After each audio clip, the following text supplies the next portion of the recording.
శ్రీమాత్రే నమః. సద్గురు జ్యోతిష్యాలయం నుండి ఒక అద్భుతమైనటువంటి విషయంతో మనం ముందుకు వస్తున్నాం. ఈ యొక్క 2026 మార్చ్ నెల రాశి ఫలితాలని ద్వాదశ రాశులకు అందరికీ కూడా మనం చెప్పడం జరుగుతుంది. ప్రతి ఒక్కరికి జాతకం అంటే ఒక భయం, ఏదో ఒకటి తెలుసుకోవాలి. నాకు వ్యాపారం బాగుందా, నాకు ఉద్యోగం బాగుందా, నాకు కోర్టు యొక్క వ్యవహారాలు తెలుస్తుందా, నాకు విదేశాల ఉద్యోగం ఉందా, నా వీసా వస్తుందా, నాకు H1 వీసా వస్తుందా, నా అప్పులు తీరుతుందా, నాకు ఆరోగ్యం ఎట్లా ఉంది, నా వ్యవసాయం ఎలా ఉంది, బాగా చదువుతానా, ఇలాంటి కన్ఫ్యూజన్స్తోనే ఎన్నో వీడియోస్ అన్నీ కూడా చూస్తూ ఉంటారు వివిధ మాధ్యమాల ద్వారా. కానీ అందరికీ గుర్తుపెట్టుకునే మన యొక్క మాధ్యమం ద్వారా కూడా మనం ఈ మార్చి నెల యొక్క రాశి ఫలితాలు తెలుసుకోబోతున్నాం. జాతకం అనేది పడుతున్న వర్షానికి ఒక గొడుగు మాత్రమే, కానీ జాతకం జీవితం కాదు. మీరు మిమ్మల్ని నమ్మండి, మీ ఇష్టదేవాన్ని నమ్మండి, జాతకం కూడా అవసరానికి ఉపయోగించుకోండి, కానీ జాతకమే జీవితం కాదు. విజయవస్తు. నౌ కమింగ్ టు మేషరాశి.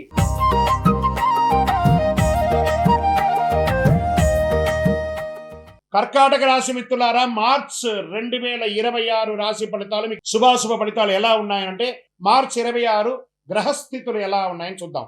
గురు భగవానుడు 11వ స్థానంలో, శని 9వ స్థానంలో భాగ్యం ధర్మ పరీక్షలో ఉన్నారు, లాభం ఆశలు నెరవేరుస్తారు. రాహు 8వ స్థానంలో ఆకస్మిక మార్పులు, కేతు 2వ స్థానంలో మాట మీద వచ్చి కూర్చున్నారు, కుజుడు 12వ స్థానంలో వ్యయం దగ్గర కూర్చున్నారు, నిద్ర లేని తనాన్ని కూర్చున్నారు. సూర్య భగవానుడు బుధ భగవానుడు 9-10 స్థానంలో మార్పు, శుక్రుడు 8వ స్థానంలో. ఇది సాధారణ నెల కాదు, మీ భయాన్ని పరీక్షించే నెల, బాగా గుర్తుపెట్టుకోండి. సరే, మరి యొక్క పై అధికారుల నుంచి గౌరవం ఎక్స్పెక్ట్ చేయకండి, కొంచెం మిశ్రమంగానే ఉంటుంది ఉద్యోగస్తులకి.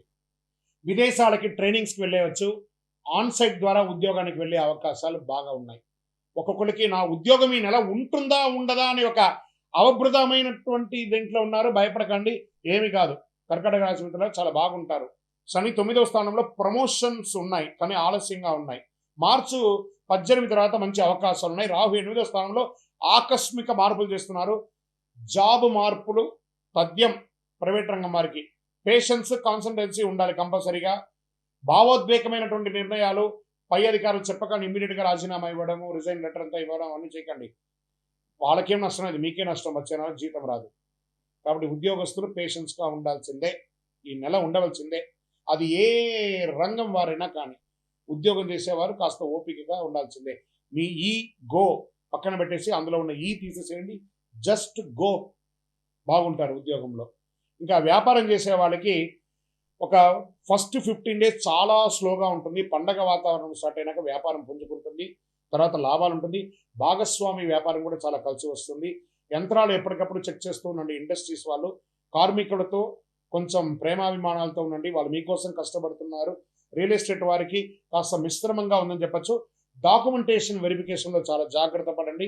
షేర్ మార్కెట్ వర్గారుగా హఠాత్ లాభం అని కూడా చెప్పచ్చు. మార్చి 8-14 మధ్యలో కాస్త వాంటెడ్ ఉంటుంది, కాబట్టి జాగ్రత్త. దీర్ఘకాలికమైనటువంటి పెట్టుబడులు ఈక్విటీస్ ద్వారా చాలా మంచిదని కూడా చెప్పచ్చు. మెటల్ ఇన్వెస్ట్మెంట్స్ కూడా చాలా కలిసి వస్తుందని కూడా చెప్పచ్చు.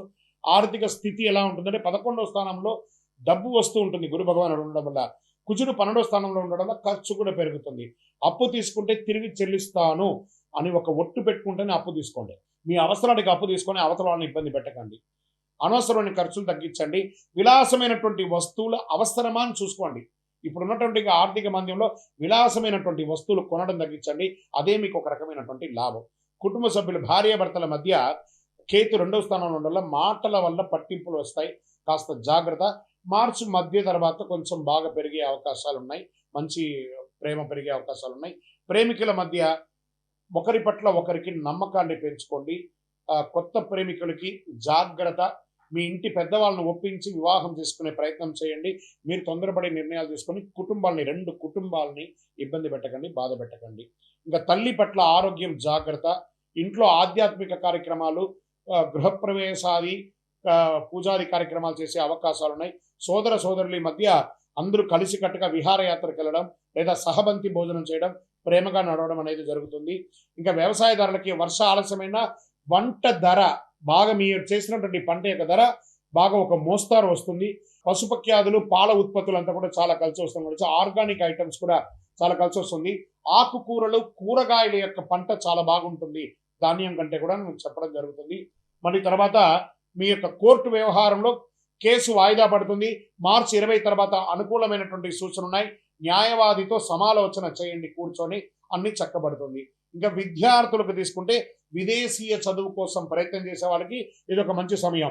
పోటీ పరీక్షలు పాల్గొనాలనుకున్న వారికి చాలా కష్టపడి చదవాలి, కానీ అద్భుతంగా ఉంటుంది. ఐటీ రంగం, బ్యాంక్ సెక్టార్, సర్వీస్ సెక్టార్లో ఉన్న వారికి స్ట్రెస్ ఉన్న అద్భుతంగా ఉంటారు. డాక్టర్స్, తర్వాత పోలీస్, డిఫెన్స్ డిపార్ట్మెంట్, ఈ ప్రభుత్వ డిపార్ట్మెంట్లో సర్వీస్ సెక్టార్లో ఉంటారు చూసారా, వీళ్ళకి అందరికీ ఈ నెల ఒక ఛాలెంజ్ మంత్గా కూడా ఉండే అవకాశాలు బాగా ఉన్నాయి. ఆరోగ్యం పట్ల నిద్రలేనితనం, ఛాతి మీద కొంచెం ప్రెషర్ వచ్చే అవకాశాలు ఉన్నాయి. శస్త్రచికిత్సకు కూడా అవకాశం ఉంటుంది, లేదా ఒక్కసారి మాస్టర్ చెకప్ చేసుకోండి. తారీఖు 10-16 తారీఖు మధ్యలో మానసిక ఆందోళన, ఏదో పోగొట్టుకున్నటువంటి ఒక ఆలోచన, అవన్నీ పక్కన పెట్టేయండి. మీకు ఉన్నటువంటి ఒకటే ఇదేంటంటే, మీకు బాగా తెలుసు అనే ఒక అహంకారంతో ఎప్పుడు ఉంటారు. మీకు కూడా తెలుసు అనుకోండి, అవతల వాళ్ళకు కూడా చాలా తెలుసు అనే ఒక భావనతో వెళితే చక్కగా ఉంటుంది. ఎదుటి వాళ్ళకి విలువ ఇవ్వడం నేర్చుకుంటే చాలా మంచి అవకాశాలు మీకు జీవితంలో వస్తుంది. ప్రతి ఒక్కళ్ళ యొక్క విలువను మీరు కూడా కాపాడండి. మీకు ఆర్థికమైనటువంటి అవసరాల కోసం అవతల వాళ్ళని ఎంతటైనా కూడా మీరు తులనాడుతారు. అలాంటివి చేసుకోకుండా, మీకు శత్రువు ఎవరన్నా ఉన్నారంటే మీకు నోరే. ఆ నోరుని అదుపులో పెట్టుకుంటే మీకు అంతా కూడా మేలుగానే జరుగుతుంది. పరిహారం ఏం చేయొచ్చు? చంద్ర భగవాన్ని ప్రార్థన చేయండి. శివాలయాల్లో దర్శనం చేసుకొని దక్షిణామూర్తి ప్రార్థన ఎక్కువ చేయండి. దక్షిణామూర్తి ప్రార్థన చాలా ఎక్కువ అవసరం. పాలు, బియ్యం ఇలాంటివి దానం ఇవ్వండి పేదవాళ్ళకి. నవగ్రహ ప్రదక్షిణ 19 సార్లు చేయండి. గోసేవ చేయండి. మళ్ళీ ఈ నెల మీకు అదృష్ట సంఖ్య 2 మరియు 7. అదృష్ట రోజు సోమవారం. మీకు అదృష్ట రంగు తెలుపు రంగు. అదృష్ట దిక్కు వాయువ్య ప్రకారం మీకు బాగుంటుంది. ఇంకా మీకు కర్కాటక రాశి వారికి భావోద్వేగంగా నియంత్రించే, విజయాన్ని అందించే నెల అని కూడా చెప్పవచ్చు. మీరు భయపడితే రాహు గెలుస్తాడు. మీరు నమ్మకంతో ముందుకు వెళ్తే గురువు ఆశీర్వదిస్తాడు. ఈ నెల మీ మనస్సు బలంగా ఉంచండి. దేవుడు మీకు పరీక్షిస్తాడు కానీ వదలడు. చంద్రుని కృపతో శాంతి సౌఖ్యాలతో ఉంటారు. ఇంకను మీరు మీ యొక్క వయస్సు ఎంత ఉందో అన్ని దీపాలను మీ యొక్క దేవాలయం, ఇష్టదైవంలో, కులదైవ దేవాలయంలో పోయి వెలిగించండి. మీ వ్యక్తిగత జాతకం తెలుసుకోవాలనుకుంటున్నారా? మీ పేరు, మీ డేట్ ఆఫ్ బర్త్, మీ time of birth, place of birth, మా అపాయింట్మెంట్ తీసుకోవడానికి వాట్సప్ చేయండి, కాల్ చేయకండి. ఇంకను మీ యొక్క కష్టాలు, అనుకూలాలన్నీ కూడా సమతుల్యంగా ఉండడానికి అతి శక్తివంతమైనటువంటి కరుంగాలి మాలను ధరించండి. అన్ని రకాల దోషాలు తొలగి ఆనందంగా ఉంటారు. విజయోస్తు.